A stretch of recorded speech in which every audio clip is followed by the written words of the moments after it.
शिवसेनेच्या नेत्यांची सध्या एक महत्त्वाची बैठक सुरू आहे। शिवनेरी संजय राठोड यांच्या बंगल्यावर शिवसेनेच्या आगामी पावलांबाबत बैठक सुरू आहे। बैठकीमध्ये संजय राठोड, उदय सामंत, संजय शिरसाट, किरण सामंत, दादा भुसे, अर्जुन खोतकर हे उपस्थित असल्याची माहिती आहे। शिवसेनेच्या महत्त्वाच्या नेत्यांची सध्या बैठक सुरू असल्याची माहिती आहे।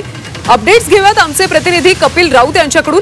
कपिल, सेनेच्या नेत्यांची सध्या बैठक सुरू आहे। मुख्यमंत्री पदावरून सुद्धा सध्या अनेक गोष्टी समोर येत आहेत। अनेक जण म्हणतात की एकनाथ शिंदेच पुन्हा मुख्यमंत्री व्हावेत, त्याच्यावरून सुद्धा वाद पाहायला मिळतोय।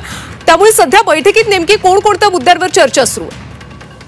नक्कीच एकीकडे मुख्यमंत्री कोण व्हावा यासाठी भाजपामध्ये आणि शिवसेनेमध्ये मोठी रस्सीखेच पाहायला मिळते। दुसरीकडे आता शिवसेनेचे नेते मंडळी आहेत, त्यांची बैठक सुरू आहे। शिवनेरी जो संजय राठोड मंत्री यांच्या बंगल्यावर बैठक सुरू आहे।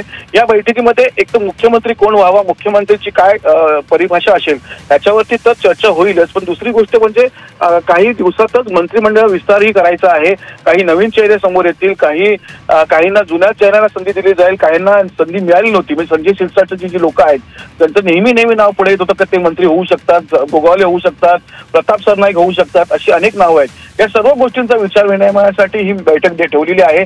काही वेळातच आणखी काही आमदार तिथे पोहोचतील आणि ही बैठक सुरू होईल। या बैठकीमध्ये मुख्यमंत्रीवरती तर चर्चा होईलच, परंतु मंत्रिमंडळ विस्तारावरती मोठ्या महत्वाची चर्चा होणार आहे। त्यामुळे ही बैठक खूप महत्त्वाची समजली जाते। येणाऱ्या काळामध्ये काही दिवसातच मंत्रिमंडळ विस्तार होणार आहे। त्या या विस्तारासाठी कोणती नावं येऊ शकतात पुढे याच्यावर ही महत्त्वाची चर्चा आहे। नक्कीच कपिल, चर्चेत काही निर्णय घेतले जातात का हे पाहणं देखील तितकंच महत्त्वाचं आहे। धन्यवाद या सगळ्या माहितीसाठी।